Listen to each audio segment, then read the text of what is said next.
Жагсаалтай баримтлагаатай үйл явдал өрнөсөн 7 хоногт Монгол улс 10 жилийн өмнө авсан зээлээ төлсөн таатай мэдээ дууллаа. Хулгай эргээр их хэмжээний нүүрс алга болсон дуйлааны хажуугаар Эрдэнэс 5 толгой компани 7 хоногт 1052 тээврийн хэрэгслээр 108 мянган тонн нүүрс гаргасан түүхэндээ дамжлыг тогтоов. Сайн муу хосолсон 7 хоногт эдийн засгийн салбар болсон мэдээллийг энд томилъя. 136 сая долларыг төлж бүрэн барагдуулж дуслаа. 223 сая долларын мөрийг төлөхөд бэлэн болж Монгол банкнд байршуулснаар 40 их найдын ийм орлогоо бид нар 10 жилийн хугацаанд алдсан.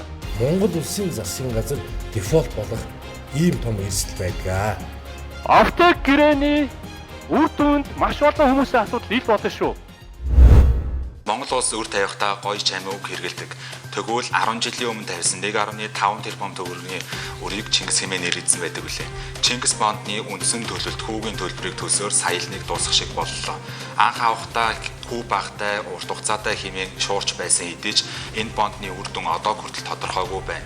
Тэгвэл энэ төлбөрийг төлснөө засгийн газар зарлалаа. Одоо 136 сая долларыг өчигдөр ерөнхий сайд захирамж гаргаж одоо сангийн сайд төлөх эрхийг олгосон байдаг.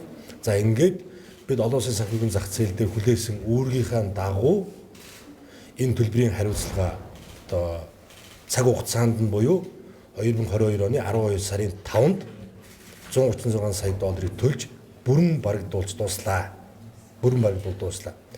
Гадна талдаа бид Ардс намын засгийн газар, Ардын намын засгийн газар, Оюун эрдэнэ засгийн газар, Алтай уугийн засгийн газар гэж ярихдаггүй. Монгол улсын засгийн газар л гэж ярьдаг.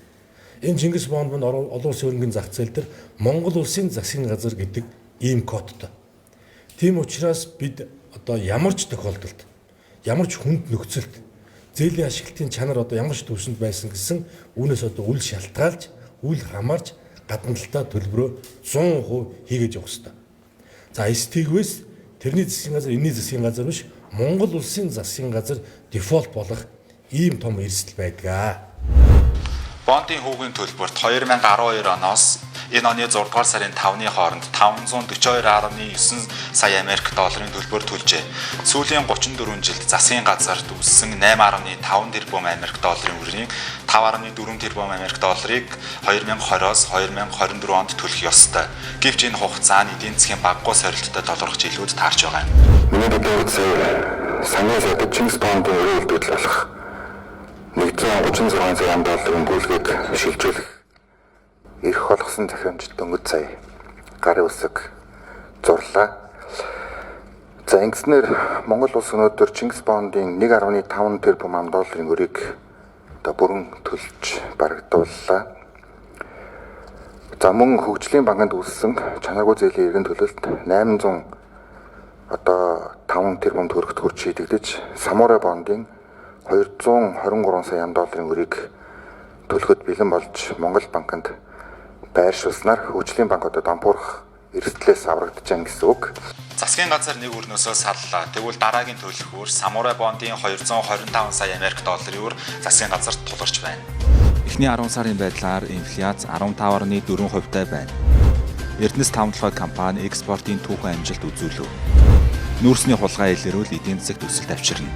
Хөгжлийн банкнд 803.7 тэрбум төгрөгийн зээлийн эргэн төлөлт хийгджээ.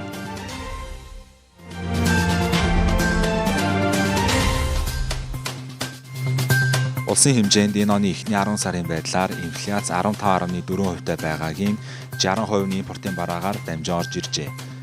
Гадаад валютын албан нөөц 11-р сарын байдлаар 2.9 тэрбум доллар болж өмнөх сараас 5.3%-аар өслөө.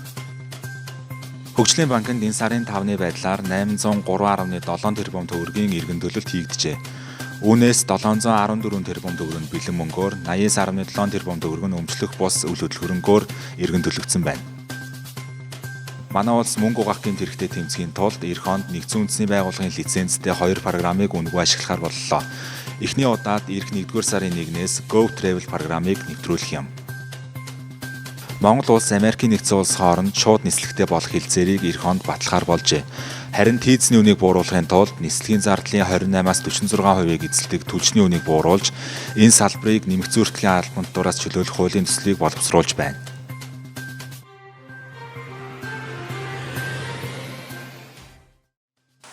Дараагийн онцлог мэдээ 2016 оноос эхлэн Эрдэнэс 5 толгой компани удирдах бүрэлдэхүүнд ажиллаж байсан ган уягийг чөлөөлж засгийн газраас онцгой бүр эрхлүүлэгч томилсон. Тэгвэл энэ хэдхэн сарын хугацаанд Эрдэнэс 5 толгой дэвтүүхэн дэд амжилтыг тогтоож 369.5 сая Америк долларын нүүрс экспортлж 143.8 сая Америк долларыг Монгол банкнд тушаажээ. Түүнчлэн Офтек гэрээг ил болгохыг зөвшөөрсөн юм. 40 их найдын ийм орлогоо бид нар 10 жилийн хугацаанд алдсан.